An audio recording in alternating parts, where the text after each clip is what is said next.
Oke guys, kembali lagi di channel Asumsi Fakta Logika Kesimpulan. Jadi channel ini memang saya tujukan untuk mengkritisi cara berlogika dan mana yang asumsi, mana yang klaim, mana yang fakta, dan cara menyimpulkan sesuatu ya. Oke, ini saya mau mengomentari threadnya orang lain, istilahnya ini Riva Vales Arizi gitu ya.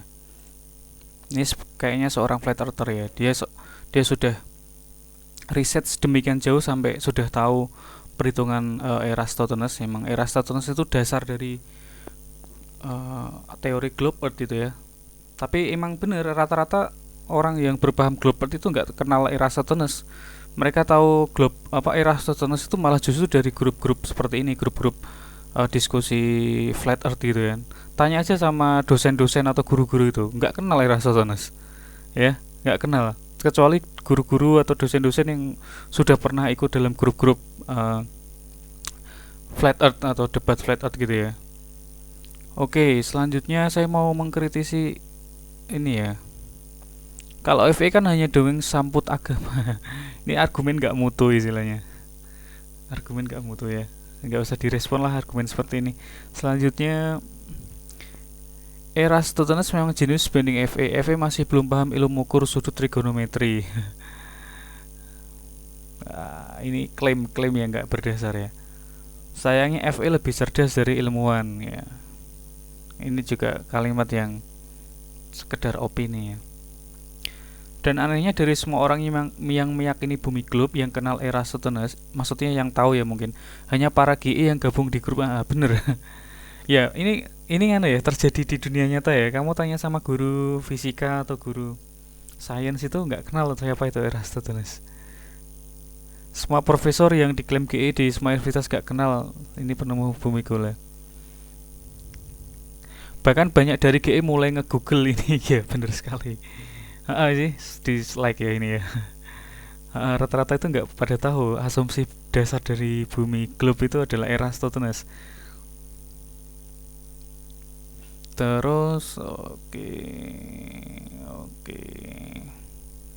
Apa salto itu wujud secara alami mas, bukan manusia ya yang mencipta manusia dengan pengukuran super presisi itu.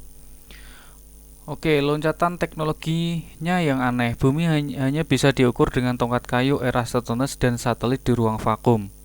Dua alat ukur semua anak teknik dan semua profesor di lab nggak bisa mengkalibrasi kebenarannya alat ukur itu. Ini mirip dengan budaya yang fantasi. Oke, gini ya. Sebenarnya pengukuran yang bukan pengukuran ya, perhitungan ya, perhitungan. Kalau pengukuran itu mau melakukan perbandingan alat ukur, tapi kalau Eratosthenes itu perhitungan. Perhitungan Eratosthenes itu kan emang berdasarkan asumsi. Jadi mau dieksperimenkan siapapun akan mendapatkan sudut yang sama 7,2 itu. Ya, sudut itu akan menghasilkan yang sama. Nanti diasumsikan buminya globe, terus kita bandingkan dengan 360 derajat, nanti ketemu kan keliling bumi. Jika keliling bumi ketemu kan nanti jari-jari bumi ketemu. Tapi itu berdasarkan asumsi saja ya. Buktinya tuh nggak ada istilahnya, nggak bisa membuktikan buminya bentuk bulat tuh nggak bisa. Terus ini ada klaim satelit gitu ya. Istilahnya klaim satelit itu sebenarnya kan juga sekedar klaim. Karena apa? Kalau itu sebuah fakta harus bisa diverifikasi oleh siapapun juga. Ini kan nyata-nyatanya hanya sekedar klaim-klaim saja.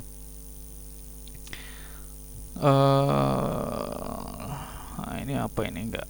Terus ini, ya bukti pendaratan bulan ada di bulan. Nah, dan lu bisa buktiin karena salah satu objek yang ditinggalkan di bulan adalah retroreflektor.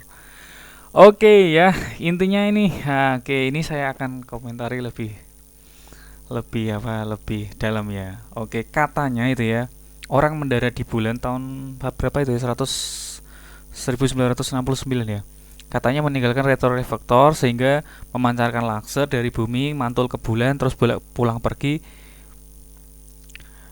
lebih dari jarak 388.000 km kan, atau sekitar 400 ribuan kilometer ya.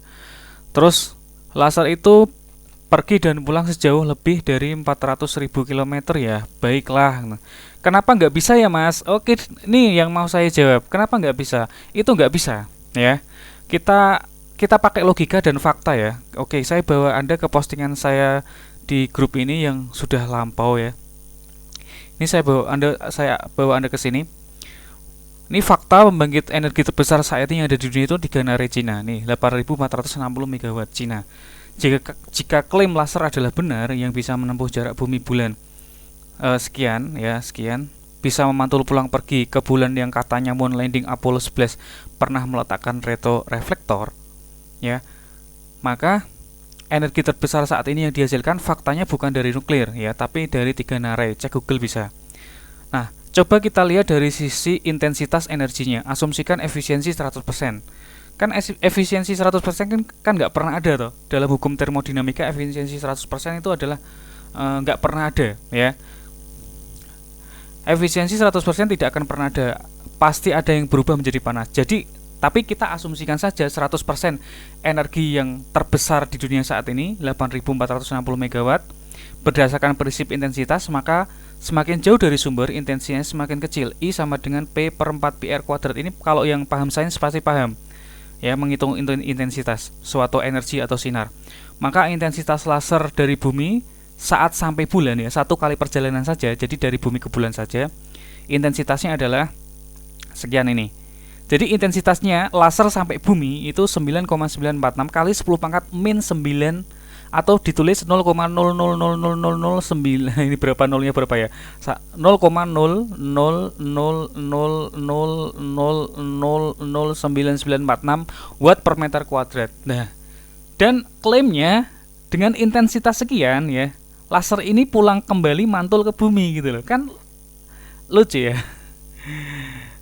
Lucu ya istilahnya ya. Itu kan sebenarnya hanya tulisan yang berdasarkan klaim-klaim gitu. Kalau ditelaah dari sisi sains kan itu nggak masuk akal. Masa intensitas 0,00 ini mantul kembali ke bumi? Ini hanya sekali pergi loh ya. Mantul kembali ke bumi itu intensitasnya jadi berapa?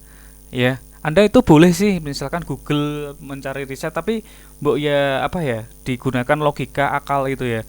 Agar bisa membedakan informasi hoax, informasi klaim, informasi asumsi dan informasi fakta. Dan Anda menginginkan laser dengan intensitas tersebut memantul kembali ke bumi. Jika asumsi imajinasi Eratosthenes benar, ya kan, jadi karena jarak bumi bulan itu kan emang dasarnya kan dari jari-jari bumi. Jadi kalau jari-jari bumi benar, maka jarak bumi bulan itu benar. Nah, ini saya hubungkan dengan wahyu dari Yesus ya. Jadi sebenarnya kalau Alkitab itu kan emang buminya itu kan datar, dan buminya itu tidak bergerak dan tidak bulat istilahnya, dan buminya itu mempunyai firmanen kalau informasi dari Alkitab ya. Jadi ini kan kalau Eratosthenes lahir sebelum Masehi, berarti kan Yesus ya sebagai Rasul yang menerima wahyu yang dikisahkan dari dalam Alkitab itu kan berarti bertentangan dengan Eratosthenes kan kalau begitu. Masih banyak lagi asumsi kayaknya perlu riset lebih jauh. Oke. Ini bisa dicek sendiri. Jadi untuk menjawab pertanyaan ini, ya, kenapa nggak bisa? Ya karena emang nggak bisa gitu ya. Karena secara fakta energi nggak ada energi yang bisa menyediakan perjalanan pulang pergi kan begitu. Oke, ya, emang untuk para penganut globe earth memang sebaiknya harus mencari referensi lebih banyak tentang Eratosthenes ya. Itu soalnya dasar tata surya versi globe itu adalah di Eratosthenes ya. Perhitungan matematikanya itu benar, tapi asumsinya itu yang belum tentu benar. Oke, saya kira sampaikan. Wassalamualaikum warahmatullahi wabarakatuh.